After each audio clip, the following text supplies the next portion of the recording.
Do you feel some problem when you try to answer some question that is related to applied psychology? Many students say that as far as paper 1 is concerned, they are comfortable, but paper 2, they don't know how to write the answer, how to validate the viewpoint, and many times they feel that they do not have, research finding, so how to validate the view. So today I am going to help you to understand how you should build up your answer. Answer writing is a skill, and when you understand the demand of the question, you write appropriate answer, and you can come up with adequate content. So here is the illustration. uh, Suppose one questions come that how will you apply psychology to solve some problem. Some problem means problem could be of many kind. For example, social problem, or any sort of problem. For example, कहीं रात में crime ज़्यादा होता है तो उस areas में psychology को कैसे अप्लाई कर सकते हैं. इस तरीके से ट्रैफिक वायलेशंस में अगर मान लिया जाए कि ये पूछा जाए कि suppose people of a city do not respect the traffic rule, or particularly they jump red light, so how you can use psychology to control this thing. Is there a question psychology? It could be of various kind. You can check other videos where I have discussed, but here I am going to tell you that see how you can answer such a question. See, question is that how to apply psychology to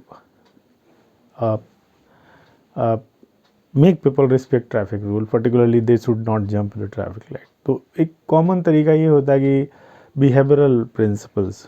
okay, behavioural principles क्या होते हैं? Behavioural principle says that one way to control behavior of the individual is the outcomes. Outcomes, you can manage outcome, behavior will be managed. So if you change the outcome could be reinforcement or punishment. सो अगर जिस behaviour को आप encourage करेंगे वो ज़्यादा होगा, जिस behaviour को आप पनिश करेंगे कम होगा. तो पुलिस या पूरे सिस्टम को देखें तो क्या करता है, अगर आप जंप लाइट करते हो, रेड लाइट को करते हो, तो you are punished, you are fined, चालान होता है आपका. खैर, तो that is based on this principle, that behavioural principles, है ना. So you will not, next time you will be less likely to jump the red light. This is okay. But can we do anything more on in this regard? I will give you one example.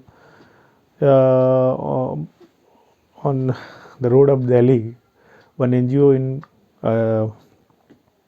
with the Delhi traffic police, few years back they experimented with this thing, that traffic light पे लोगों को कैसे control किया जाए. तो एक तो ये है, लेकिन तो जंप करने के बाद हुआ ना, जंप करने से अगली बार वो थोड़ा वो होंगे, तो डेफिनेटली ये भी प्रिंसिपल काम करता है और ज़्यादा काम करता है.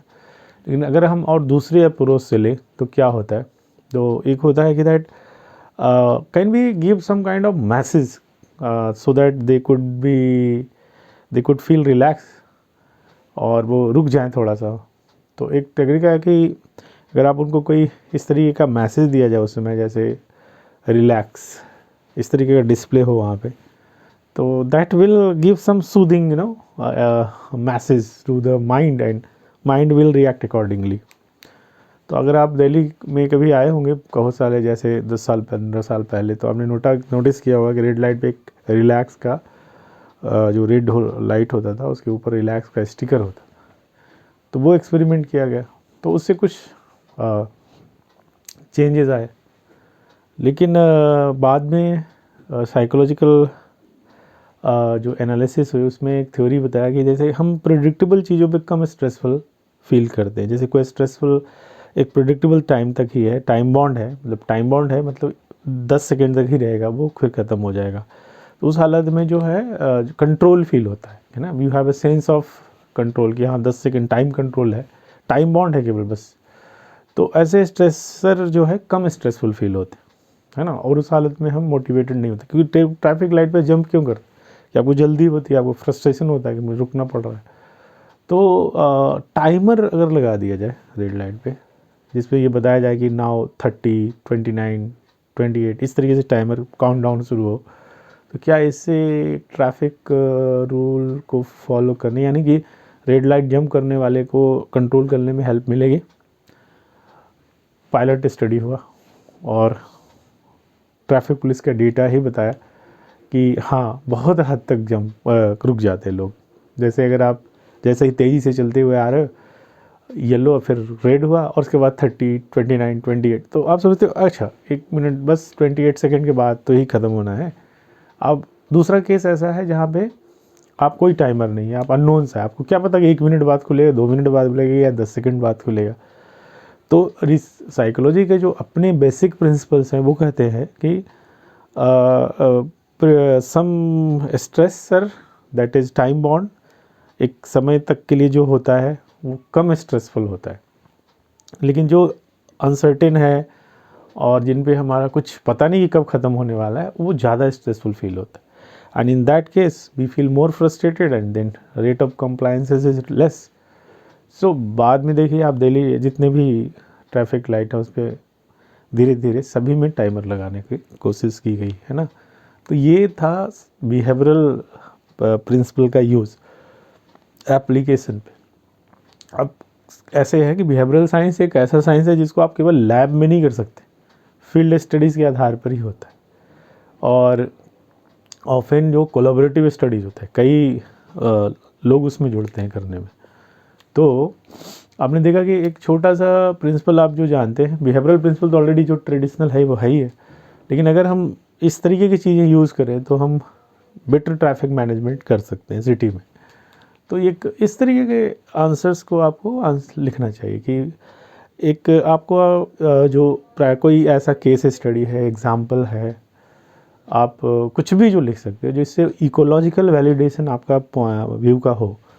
तो जो प्रिंसिपल्स है आपने सीखा है पेपर 1 में, लेकिन इन paper 2 you should apply those things in such a way that solve some problem, and often you will be asked to apply psychological principles to solve some problem, चाहे वो प्रॉब्लम इन्वायरमेंट का हो, mental health का हो, social problem हो, अलग अलग तरीके का प्रॉब्लम है, हर जगह पे ये आपको यूज़ करने के लिए दिया जा सकता है। तो आपका अप्रोच यही होना चाहिए कि दैट हाउ आप केवल थियोरेटिकल इसको नहीं लिख सकते, और लिखेंगे तो मार्क्स कम आएगा, नहीं आएगा मतलब बहुत कम आएगा, और this is the reason that some people score less marks. तो आपने देखा एक छोटी सी बात मैं बता के आपको बता रहा हूँ, इस तरीके से थोड़ा सा जो आप आंसर लिखते हैं उसमें ये बातें डालना चाहिए आपको, that how it is examples, illustration, cases, ये सब डालकर आप अपनी बातों को वैलिडेट कर सकते हैं, है ना। तो ये चीज़ें आप करिए और आपका आंसर काफ़ी अच्छा हो जाएगा। और आप सीखिए, you should learn in this way that with the help of other example also, और डेटा जो भी आप अलग इस तरह की चीज़ें पढ़ते हैं, देखते हैं, you should do this thing, then your answer will be appropriate. I hope I made this point clear. Thank you for watching.